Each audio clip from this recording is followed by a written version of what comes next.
श्री राम जय जय जय राम श्री राम जय जय राम नीलाम्बुश्यामलकोमलांगं सीता समारोपितवाम भागम पाणो महासायक चारुचापम नमामि रामं रघुवंशनाथम। ओम श्री सीतारामचंद्राभ्याम नमः। ओम उमामहेश्वराभ्याम नमः। ओम श्री एकादशी दक्षिणेश्वर दामोदरकार सिंहते नमः। सत्संग के क्रम में आज श्रीमद् भागवत पुराण से चतुर्दश स्कंद की 23वें अध्याय कथा है, त्रयोविंशो अध्याय, जिसमें राजा पृथु की तपस्या के विषय में और उनके परलोक गमन के विषय में श्रवण कथन किया जा रहा है। मैत्रेय जी कहते हैं, दृष्ट्वात्मानं प्रवय समे कदा वैन्य आत्मवान आत्मनावधिता शेष स्वानुसर्गः प्रजापति। श्री मैत्रेय जी कहते हैं कि जब महामनस्वी प्रजापति पृथ्वी के स्वयमेव अन्नादि तथा पूर्वग्राम आदि सर की व्यवस्था करके स्थावर जंगम सभी की आजीविका का सुभिहित कर दिया, तब महाराज पृथु जो है साधुजनोचित धर्मों का भी खूब पालन किया। और कहते हैं कि उनकी अवस्था कुछ ढल गई, तब वो जिसके लिए कहते हैं कि मैंने इस लोक में जन्म लिया था, उस प्रजारक्षण रूप ईश्वर आज्ञा का पालन भी हो चुका। अतः मुझे अंतिम पुरुषार्थ मोक्ष के लिए प्रयत्न करना चाहिए, ये राजा पृथ्वी जी सोच रहे हैं। तो यह सोचकर उन्होंने अपने विरह में रोती हुई अपनी पुत्री रूपा पृथ्वी का भार पुत्रों को सौंप दिया और सारी प्रजा को विलखती छोड़कर वे अपनी पत्नी सहित अकेले ही तपोवन के चल दिए। वहाँ भी वे वानप्रस्थ आश्रम के नियम अनुसार उसी प्रकार कठोर तपस्या में लग गए, जैसे पहले गृहस्थाश्रम में अखंड व्रतपूर्वक पृथ्वी को विजय करने में लगे थे। कुछ दिन हो तो उन्होंने कंदमूल फल खाकर बिताया और उसके बाद कुछ काल तक सूखे पत्ते खाया, फिर कुछ पखवाड़ों तक जल पर ही रहे और इसके बाद केवल वायु से निर्वाह करने लगे। तो वीरवर पृथु मुनिवृत्त से रहते थे। गर्मियों में उन्होंने पंचाग्नियों का सेवन किया, वर्षा ऋतु में खुले मैदान में रहकर अपने शरीर पर जल की धाराएं सही और जाड़े में गले तक जल में खड़े रहे। वे प्रतिदिन मिट्टी की वेदी पर ही शयन करते थे। उन्होंने शीतोष्ण सब प्रकार के द्वंद्वों को सहा तथा वाणी और मन का संयम करके ब्रह्मचर्य का पालन करते हुए प्राणों को अपने अधीन किया। चितिक्षुर यत वाग्दांत गुरुध्वरेता जितानिलः आरिराधयिषु कृष्णम मचरत तप उत्तमम। तो और उसके बाद इस क्रम से उनकी तपस्या बहुत पुष्ट हो गई और उसके प्रभाव से कर्ममल नष्ट हो गए।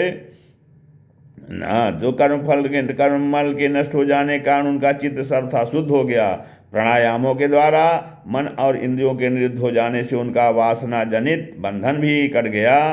तब भगवान संत कुमार ने उन्हें जिस परमोत्कृष्ट अध्यात्म योग की शिक्षा दी थी, उसी के अनुसार राजा पृथु पुरुषोत्तम श्रीहरि की आराधना करने लगे। तो इस तरह भगवत परायण होकर श्रद्धापूर्वक सदाचार का पालन करते हुए निरंतर साधन करने से परब्रह्म परमात्मा में उनकी अनन्य भक्ति हो गई। फिर क्या हुआ कि इस प्रकार भगवत उपासना से अंतःकरण शुद्ध सात्विक हो जाने पर निरंतर भगवत चिंतन के प्रभाव से प्राप्त हुई इस अनन्य भक्त से उन्हें वैराग्य सहित ज्ञान की प्राप्त हुई और फिर उस तीव्र ज्ञान के द्वारा उन्होंने जीव के उपाधिभूत अहंकार को नष्ट कर दिया, जो सब प्रकार के संशय विपर्यय का आश्रय है। इसके पश्चात देहात्म बुद्धि की निवृत्ति और परमार्थ स्वरूप श्री कृष्ण के अनुभूत होने पर अन्य सब प्रकार की सिद्धि आदि से भी उदासीन हो जाने के कारण उन्होंने उस तत्व ज्ञान के लिए भी प्रयत्न करना छोड़ दिया, जिसकी सहायता से पहले अपने जीव को उसका नाश किया था। क्योंकि जब तक साधक को योग मार्ग के द्वारा श्री कृष्ण कथामृत में अनुराग नहीं होता, तब तक केवल योग साधना से उसका मोहजनित प्रमाद दूर नहीं होता, भ्रम नहीं मिटता। और फिर जब अंतकाल उपस्थित हुआ तो वीरवर पृथु ने अपने चित्त को दृढ़तापूर्वक परमात्मा में स्थिर कर ब्रह्म भाव में स्थित हो अपना शरीर त्याग दिया। उन्होंने एड़ी से गुदा के द्वार को रोककर प्राणवायु को धीरे धीरे मूलाधार से ऊपर की ओर उठाते हुए उसे क्रमशः नाभि, हृदय, वक्षस्थल, कंठ और मस्तक में स्थित किया। फिर उसे और ऊपर की ओर ले जाते हुए क्रमशः ब्रह्मरंध्र में स्थिर किया। अब उन्हें किसी प्रकार के सांसारिक भोगों की लालसा नहीं रही। फिर यथास्थान विभाग करके प्राणवायु की समस्त वायु में पार्थिव शरीर को पृथ्वी में और शरीर के तेज को समष्टि तेज में लीन कर दिया। हृदयाकाश आदि देहाच्छिन्न आकाश को महाकाश में और शरीरगत रुधिरादि जली अंश को समष्टि जल में लीन किया। इसी प्रकार फिर पृथ्वी को जल में, जल को तेज में और तेज को वायु में और वायु को आकाश में लीन किया। तदनंतर मन को सविकल्प ज्ञान के जिनके अधीन वह रहता है उन इंद्रियों में, इंद्रियों को उनके कारण रूप तन्मात्राओं में और सूक्ष्म भूतों तन्मात्राओं के कारण अहंकार के द्वारा आकाश, इंद्रिय और तन्मात्राओं को उसी अहंकार में लीन कर अहंकार को महत्त्व में लीन किया। फिर संपूर्ण गुणों की अभिव्यक्ति करने वाले उस महत्त्व को मायोपाधिक जीव में स्थित किया। तदनंतर उस माया रूप जीव की उपाधि को भी उन्होंने ज्ञान और वैराग्य के प्रभाव से अपने शुद्ध ब्रह्म स्वरूप में स्थित होकर त्याग दिया। महाराज पृथ्वी की पत्नी महारानी अज भी उनके साथ वन को गई थी। वे बड़ी सुकुमारी थी, पैरों से भूमि का स्पर्श करने योग्य भी नहीं थी। फिर भी उन्होंने अपने स्वामी के व्रत और नियमादि का पालन करते हुए उनकी खूब सेवा की और मुनिवृत्ति के अनुसार कंदमूल आदि से निर्वाह किया। इससे यद्यपि वे बहुत दुर्बल हो गई थीं तो भी प्रीतम के कर स्पर्श से सम्मानित होकर उसी में आनंद मानने का उन्हें किसी प्रकार कष्ट नहीं होता था। अब पृथ्वी के स्वामी और अपने प्रीतम महाराज पृथ्वी की देह को जीवन के जीत, चेतना आदि सभी धर्मों से रहित देख उस सती ने कुछ देर विलाप किया। फिर पर्वत के ऊपर चिता बनाकर उसे उस चिता पर रख दिया। इसके बाद उस समय के सारे कृत्यकार नदी के जल में स्नान किया, अपने परम पराक्रमी पति को जलांजलि दे आकाश स्थित देवताओं को की वंदना की तथा 3 बार चिता की परिक्रमा कर पतिदेव के चरणों का ध्यान करती हुई अग्नि में प्रवेश कर गई। परम साध्वी अज को इस प्रकार अपने पति वीरवर पृथ्वी का अनुबंध करते देख सहस्रों वरदानी देवियों ने अपने अपने पतियों के साथ उनकी स्तुति की। वहाँ देवताओं के बाजे बजने लगे। उस समय उस मंदराचल के शिखर पर वे देवांगनाएं पुष्पों की वर्षा करती हुई आपस में इस प्रकार कहने लगीं। देवियों ने कहा, अहो इयं वधूर्धन्या या चैव भूभुजां पतिम सर्वात्मना पतिम भेजे यज्ञेशम श्रीर्वधूरिव। अहो यह स्त्री धन्य है, इसने अपने पति राजराजेश्वर पृथ्वी की मन वाणी शरीर से ठीक उसी प्रकार सेवा की है जैसे श्री लक्ष्मी जी यज्ञेश्वर भगवान विष्णु की करती हैं। अवश्य ही अपने अचिंत्य कर्म के प्रभाव से यह सती हमें भी लांघ कर अपने पति के साथ उच्चतर लोकों को जा रही है। इस लोक में कुछ ही दिनों का जीवन होने पर भी जो लोग भगवान के परम पद की प्राप्ति कराने वाला आत्मज्ञान प्राप्त कर लेते हैं उनके लिए संसार में कौन पदार्थ दुर्लभ है।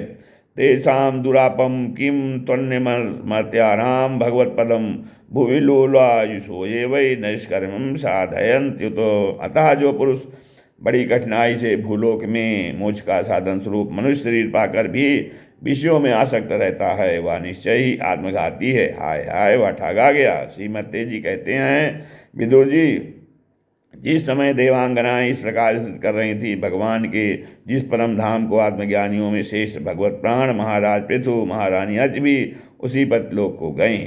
परम भागवत पृथु जी ऐसे ही प्रभावशाली थे, उनके चरित्र बड़े उदार हैं। इस प्रकार उनके चरित्र का वर्णन किया गया है। या इदम सुमहत् पुण्यम सद्या बहिता पठेत सावयेत क्षुणयाद्वापि सप्रथो पदवीमियात।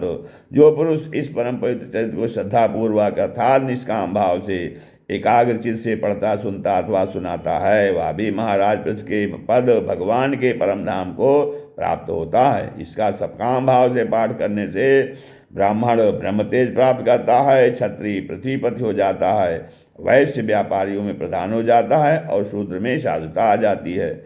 स्त्री हो अथवा पुरुष जो कोई इसे आदरपूर्वक 3 बार सुनता है वह संतानहीन हो तो पुत्रवान, धनीन हो तो महाधनी, कीर्तिहीन हो तो यशस्वी और मूर्ख हो तो पंडित हो जाता है। यह चरित्र मनुष्य मात्र का कल्याण करने वाला और अमंगल को दूर करने वाला है। या धन यश आयु की वृद्धि करने वाला, स्वर्ग की प्राप्त कराने वाला और कलयुग के दोषों का नाश करने वाला है। या धर्मादि चतुर्वर्ग की प्राप्ति में भी बड़ा सहायक है। इसीलिए जो लोग धर्म अर्थ काम और मोक्ष